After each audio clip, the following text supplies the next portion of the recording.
Durante décadas, el transporte urbano en prácticamente todas las ciudades del mundo funcionaba de la misma manera. Si necesitabas moverte de un lugar a otro, las opciones eran limitadas: transporte público o taxi. Durante más de 100 años, los taxis dominaron por completo el transporte privado en las ciudades. Desde principios del siglo XX, los gobiernos comenzaron a regular este servicio mediante licencias especiales que limitaban cuántos taxis podían operar. La idea original era mantener el orden en las calles, evitar saturación de vehículos y garantizar un servicio seguro para los usuarios. Sin embargo, con el paso del tiempo, este sistema empezó a generar un efecto inesperado. En muchas ciudades, el número de licencias era tan reducido que se convirtieron en activos extremadamente valiosos. En Nueva York, por ejemplo, los famosos medallones de taxi podían costar hasta $1.000.000. Un simple permiso para conducir un taxi podría valer lo mismo que una casa. Esto provocó que el sistema se volviera prácticamente cerrado. Muy pocos podían entrar al negocio. Las ofertas de taxi se mantenían limitadas y los usuarios muchas veces tenían que aceptar precios altos o un servicio irregular. Levantar la mano en la calle esperando que algún taxi se detuviera, llamar por teléfono a una central y esperar largos minutos o no saber exactamente cuánto costaría el viaje. Durante décadas, nadie cuestionó seriamente el sistema porque simplemente no existía una alternativa real. Durante mucho tiempo los taxis fueron considerados algo intocable en las ciudades, pero de repente una aplicación llegaría para desbancarlo. Hola, mi nombre es Daniel de AutoOrbita y hoy vamos a ver un video de esta serie que me gusta llamar Batallas Corporativas. Uber contra Taxi, ¿quién es mejor? ¿Por qué? Bueno, vamos a descubrirlo. Pero antes de comenzar el video me gustaría invitarte a que te suscribas y actives la campanita, ya que de lo contrario no sirve de mucho la suscripción. Así que ahora sí, comencemos con el video.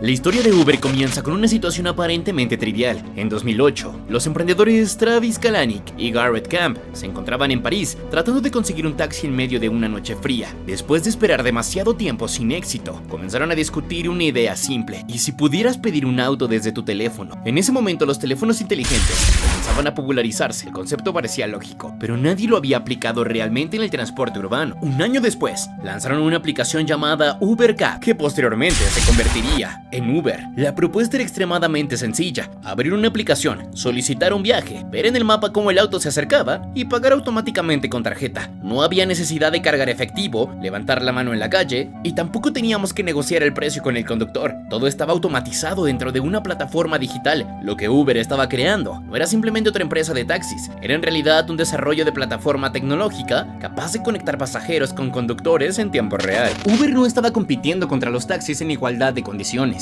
Mientras los taxis estaban operando con un servicio tradicional de transporte, Uber estaba funcionando como una nueva empresa tecnológica e innovadora. Y esto cambió por completo las reglas del juego.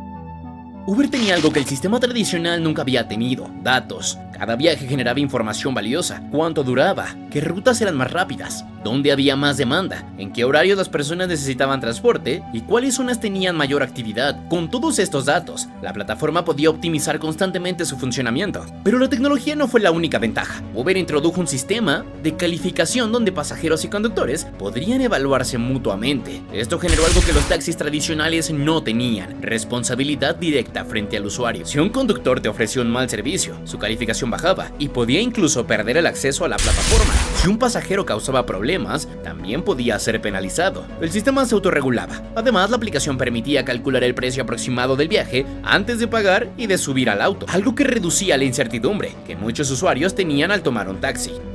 Este conjunto de pequeños detalles cambió por completo la experiencia del usuario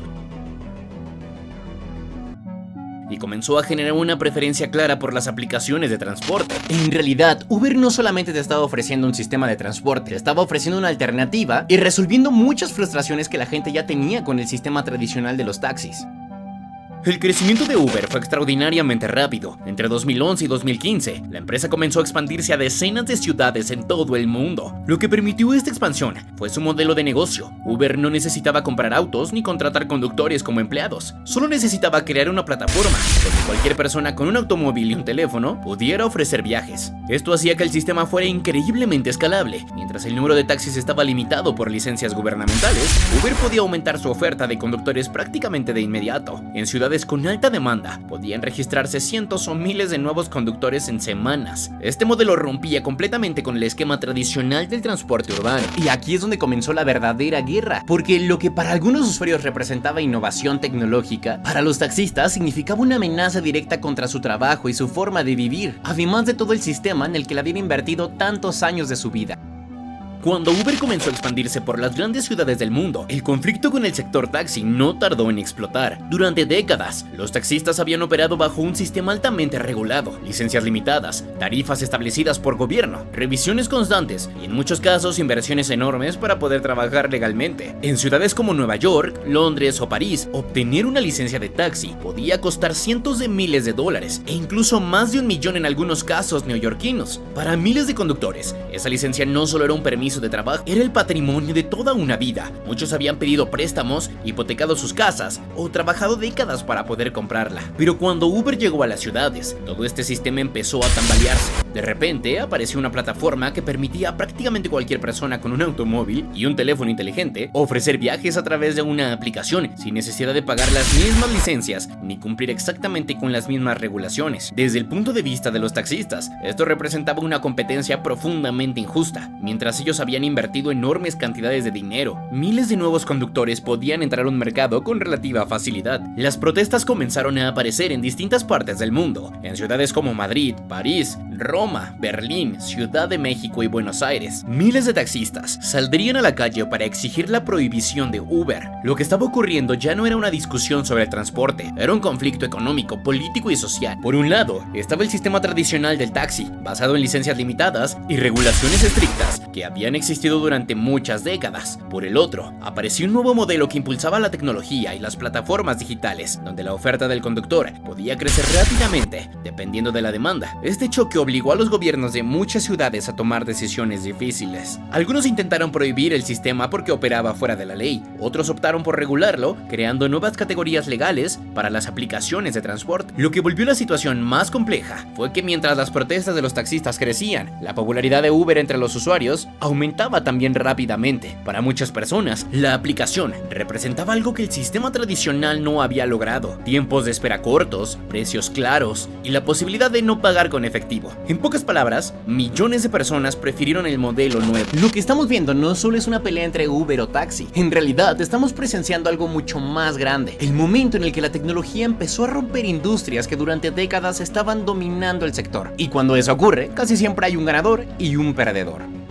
Pero sin duda, uno de los efectos más dramáticos de esta guerra ocurrió con el valor de las licencias de taxis. En ciudades como Nueva York, cayó de más de $1 millón a menos de 200,000 en un año. Miles de conductores que habían invertido sus ahorros o se habían endeudado enormemente durante décadas para comprar su licencia de taxi, vieron cómo su inversión prácticamente desaparecía. Para muchos analistas, este fenómeno mostró el impacto que una innovación tecnológica puede tener sobre una estructura económica ya creada. Cuando una tecnología mejora la vida de millones de personas, pero al mismo tiempo destruye un modelo de negocio que daba vida a muchos trabajadores, podemos decir que es progreso o una forma de desigualdad.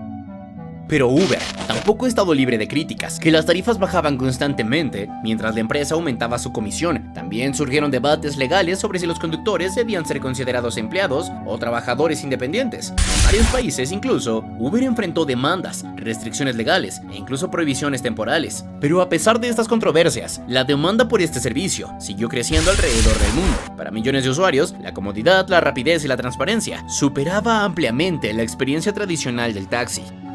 Pero entonces, ¿cuál es mejor? Después de años de competencia entre taxis y plataformas como Uber, muchas personas siguen preguntándose cuál de los dos es realmente mejor, pero la realidad es que ambos servicios tienen ventajas y desventajas, y muchas veces la mejor opción depende del tipo de usuario y de la situación. Uber destaca principalmente por su comodidad y tecnología. Con solo abrir una aplicación, puedes pedir el vehículo que tú quieras, ver exactamente dónde se encuentra el conductor y conocer el precio aproximado del viaje. Además, el sistema de calificaciones te permite evaluar a los conductores, lo que en muchos casos incentiva a un mejor servicio. Sin embargo, Uber también tiene desventajas. La más conocida es el sistema de tarifas dinámicas, donde el precio puede aumentar considerablemente en momentos de altas demandas, como eventos, horas pico o cuando llueve. Por otro lado, los taxis tradicionales siguen teniendo ventajas importantes. Sus tarifas están reguladas hasta cierto punto y en algunos lugares, lo que evita cambios bruscos en el precio del viaje, en situaciones como lluvia, horas pico y demás. Además, los taxistas suelen tener un conocimiento más profundo de la ciudad por tantos años de experiencia conduciendo. No te pierdas con ellos. Sin embargo, durante mucho tiempo el taxi tuvo problemas que los usuarios criticaban constantemente, como la dificultad de encontrar unidades disponibles,